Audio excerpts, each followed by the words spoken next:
Hello and welcome to everyone watching. Today we are going to start an interview which we were assigned as a coursework for us. This is me, Simone Karki. I'm going to be representing our group, the Five Monarchs. And Namaste. We are here with Mr. Mahesh Paudel and we're going to be asking him few questions about his journey, how his life has been and his experiences on everything.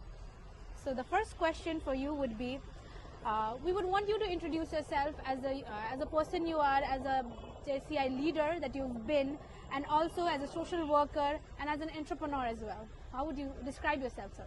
नमस्कार सम्पूर्णलाई मेरो नाम महेश पौडेल मेरो घर चाहिँ इटरी ward number 6 म चाहिँ करिब विगत 9 मेरो उमेर 9 वर्षको हुँदादेखि म व्यवसायमा आबद्ध भएको खासमा मेरो फ्यामिली बिजनेसमा म आबद्ध भएको र म चाहिँ सन् 2006 मा जेसिसको मेरो यात्रा प्रारम्भ भएको थियो र त्यो क्रममा मैले आफ्नो समयलाई कसरी उपयुक्त ढंगले व्यवस्थापन गर्ने भन्ने सिलसिलामा म एउटा विद्यार्थी र एउटा व्यवसायी भएको नाताले मसँग भएको समय फुर्सदको समयलाई कसरी सदुपयोग गर्ने भन्ने हिसाब किताबबाट म चाहिँ जेसिसको मेरो यात्रा प्रारम्भ भएको र मैले व्यवसाय गर्ने सिलसिलामा म 9 वर्षको उमेर हुँदादेखि मेरो फ्यामिली बिजनेसलाई मैले रन गरेँ र त्यसपश्चात चाहिँ म अरू जस्तो मेरो अटोमोबाइल इन्डस्ट्रीमा मैले पाइला राखेँ त्यसरी सफ्टवेयर कम्पनीमा मैले चाहिँ नयाँ स्टार्टअप मैले बिजनेस स्टार्ट गरेँ त्यसपछि मैले स्कुलहरुमा पार्टनरशिप हालेर अहिले चाहिँ म इन्भेस्टमेन्ट कम्पनीमा पनि चाहिँ आबद्ध छु वास्तवमा म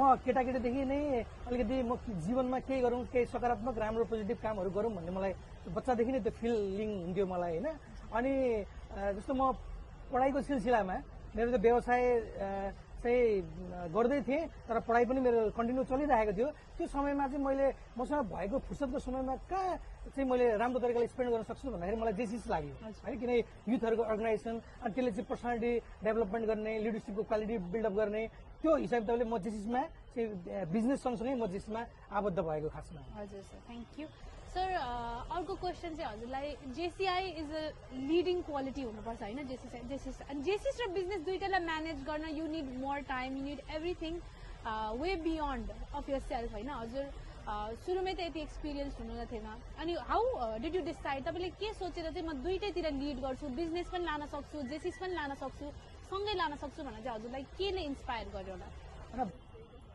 हजुरको अर्को क्वेशन चाहिँ जब यु वर लिडिङ जेसिस हैन हजुरको कुन पार्ट चाहिँ कुन मोमेन्ट हजुरलाई चाहिँ लाग्यो कि म युथ डेभलपमेन्टमा छु म कम्युनिटीमा एउटा इम्प्याक्ट पार्दैछु through this leading that you've done हजुरलाई एउटा एक्सपिरियन्स एउटा समय अथवा आफूलाई फिल हुने त्यो बेला के थियो होला समय म चाहिँ 2006 मा म जेसीआई को मेम्बर भएको हैन र इटरीको प्रेसिडेन्ट चाहिँ सन् 2012 मा भएको र सन् 2012 मा म यहाँको जब प्रेसिडेन्ट भइसके पछाडि मैले मेरो उमेर समूहका युवा पुस्तालाई चाहिँ एउटा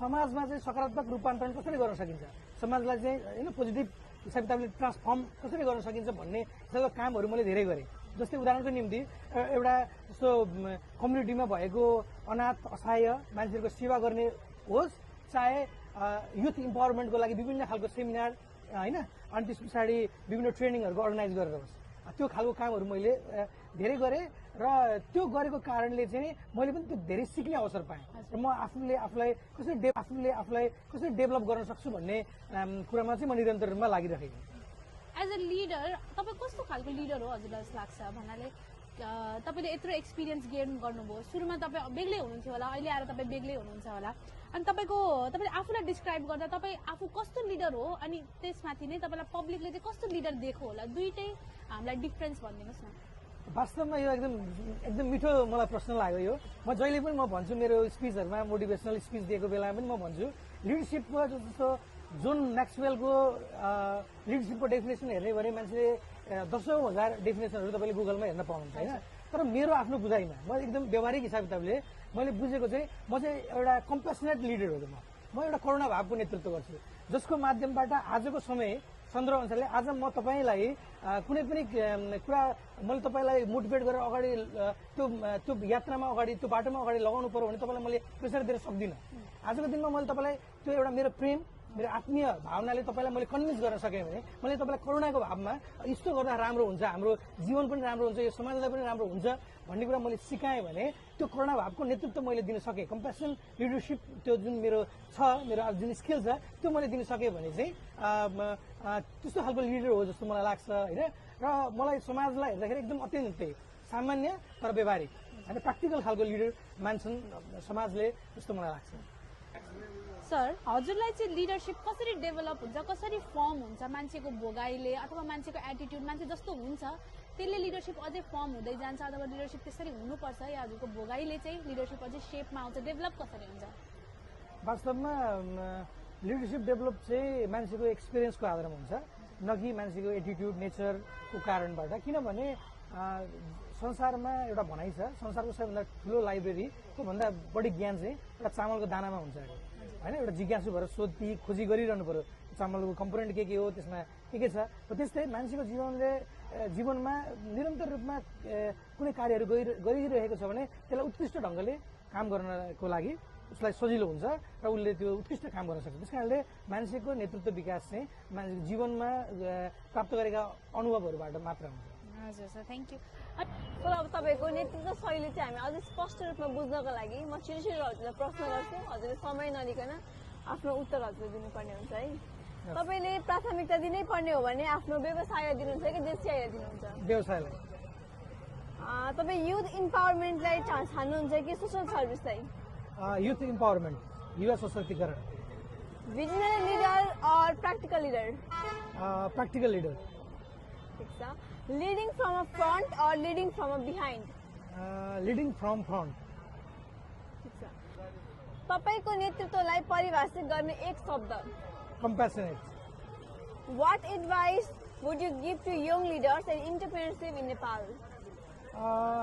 एक्चुअली मलाई चाहिँ कस्तो लाग्छ भने अहिलेको युवाहरूलाई चाहिँ उद्यमशीलताको विकास गर्नका निम्ति सबैभन्दा प्रमुख चिज भनेको निरन्तरता हो। हामी अहिले नेपालमा भएका युवाहरू चाहिँ 1 वर्ष 2 वर्ष कुनै चिज गर्ने र त्यसमा असफल भयो भने फेरि अर्को कुरा चेन्ज गरिहाल्ने, त्यो हुने बित्तिकै उसले जीवनमा त्यो कामप्रति अनुभव नै प्राप्त गर्दैन। तर निरन्तर रूपमा यदि लाग्ने हो भने त्यो पेसा व्यवसायप्रति उसको ज्ञान बढ्दै जान्छ र त्यो उद्यमशीलताको विकासको लागि उसलाई त्यो अनुभवले धेरै महत्त्वपूर्ण काम गर्छ र उसले आफ्नो व्यवसायलाई सफल बनाउनको निम्ति अथवा आफ्नो उद्योग व्यवसायलाई सफल बनाउनको निम्ति राम्रो काम गर्छ।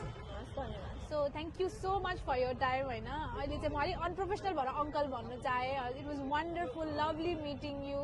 हजुरको सबैभन्दा मलाई I want to say that सबैभन्दा इम्प्रेसिभ लाइन चाहिँ जेसिसमा सबैभन्दा कम मार्क्सले म हारेँ तर फेरि अर्को इयर सबैभन्दा कम मार्क्सले जितेँ।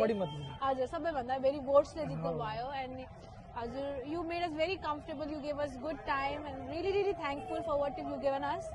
एन्ड एनिथिङ हामीले केही सेयर गर्न चाहन्छ, just the 5 of us our group मेम्बर्सहरू केही भन्न चाहनुहुन्छ भने हामीलाई? होइन, आज यो तपाईँहरूको यो नवयुवा पुस्तासँग म जहिले पनि म अपडेटेड मान्छे होइन। मेरो फोन, मेरो घडी होइन, मैले प्रयोग गर्ने हरेक चिजहरू चाहिँ म एकदम अपडेट गरिरहन्छु, सफ्टवेयरहरू पनि होइन, रेगुलर म अपडेट गरिरहन्छु। त्यस्तै म तपाईँहरूसँग आजको केही समय बस्दाखेरि मैले पनि धेरै कुराहरू सिक्ने अवसर प्राप्त गरेको मलाई महसुस हजुर म केही न केही अपडेट भइरहेको जस्तो मलाई महसुस भइरहेछ।